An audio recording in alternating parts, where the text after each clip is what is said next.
안녕하세요. 안녕하세요. 안녕. 경희대학교 한방병원 한방소아과 이선행입니다. 오늘 아이들하고 같이 인사드렸는데요. 오늘 어머님들과 아버님이 궁금해하실 만한 질문에 대한 답변을 준비했습니다. 오늘의 테마는 바로 다래끼입니다. 두 아이들 중에 아들이 다래끼가 잘 생기는 경향이 있어요. 그래서 오늘 그 테마를 다래끼에 맞춰서 준비를 해봤고요. 그러면 아이의 눈에 다래끼가 생겼을 때 이게 왜 생기는 건지 알아봐야 되겠죠? 먼저 소화기 눈꺼풀에 생기는 질환 중에서 가장 흔한 게 이 다래끼입니다.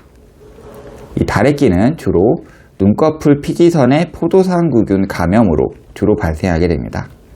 처음에는 눈꺼풀이 빨갛게 되고 가려움증이 있다가 붓게 되고 통증이 나타나게 되면서 결절, 뭉치게 되는 것이 생긴 지 4일에서 5일 정도 지난 이후에 통증이 감소하면서 농양이 되고 피부로 배농이 되게 됩니다. 대부분은 이러한 과정을 거치면서 저절로 좋아지거나 피부로 배농이 되면서 낫게 되지만 온찜질을 자주 해주면 더 빨리 이 과정이 단축되는 경향이 있습니다. 이러한 보존적 치료, 온찜질 이런 것으로도 호전이 되지 않는 경우에는 피부를 외과적으로 절개해서 배농하거나 항생제 점환, 스테로이드 주사 등을 주로 사용하게 됩니다.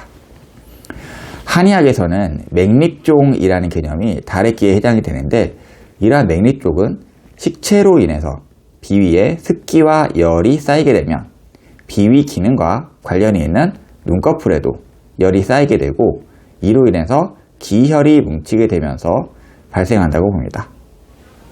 또한 눈꺼풀에 풍과 열이 침범한 경우에도 맥립종이 발생한다고 보았는데 이는 초반부에 언급한 피지선의 세균 감염과 유사한 개념이라고 볼 수 있습니다. 이러한 맥립종에 대한 한방치료는 어떤 것이 있을까요? 먼저 한의학에서는 이 다래끼를 크게 세 가지로 나눠서 많이 치료를 하게 됩니다. 먼저 눈꺼풀이 빨갛게 붓고 가려움증이 심한 다래끼는 풍과 열이 눈꺼풀에 침범을 해서 발생한 것으로 보고 풍을 흡고 열을 내리는 은교산, 소풍산 계열의 처방을 많이 활용합니다. 결절이 단단하게 뭉쳐서 통증이 심하게 된 다래끼는 식체로 인해서 비위에 습기와 열이 쌓인 것을 원인으로 보고 비위에 습을 풀어주고 열을 내려주는 평진탕, 황련해독탕 계열의 처방을 많이 활용합니다. 오랫동안 잘 낫지 않고 자주 재발하는 그 다래끼는 눈꺼풀과 관련이 된 비위의 기능이 허약한 것으로 보고 비위를 보강하면서 해독을 시켜주는 탕리소독음, 인삼양영탕 등의 처방을 많이 활용하게 됩니다.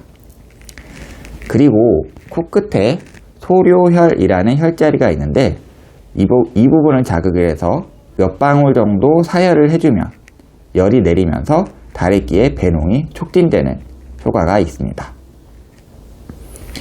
이렇게 다래끼가 잘 생기는 아이들은 어떻게 관리하는 것이 좋을까요? 먼저 이 다래끼는 세균 감염이 원인이기 때문에 손을 자주 씻어서 세균 감염을 예방하는 것이 중요합니다. 그 외에도 오염이 된 손으로 눈을 자주 만지지 않도록 아이에게 지도해 주는 것이 좋고 특히 눈 알레르기가 있는 경우에는 눈을 자주 비벼서 다래끼가 자주 나타나는 경우도 있기 때문에 눈 알레르기에 효과가 있는 결명자차나 국화차 계열의 차를 자주 주시면 예방에 도움이 됩니다. 그리고 한의학에서는 맵거나 굽거나 지지거나 하는 음식들이 비위에 열이 쌓이기 쉽게 된다고 보았는데 비위에 열이 쌓이면 다래끼가 생길 가능성이 높아진다고 보기 때문에 특히 다래끼가 잘 생기는 아이들은 이러한 음식들을 너무 많이 먹지 않게 해주는 것이 좋겠습니다. 이 밖에 궁금한 점이 있으시거나 하신 분들은 댓글을 달아주시면 제가 확인하고 영상을 다시 올려드리거나 대댓글로 답변을 드리도록 하겠습니다. 감사합니다.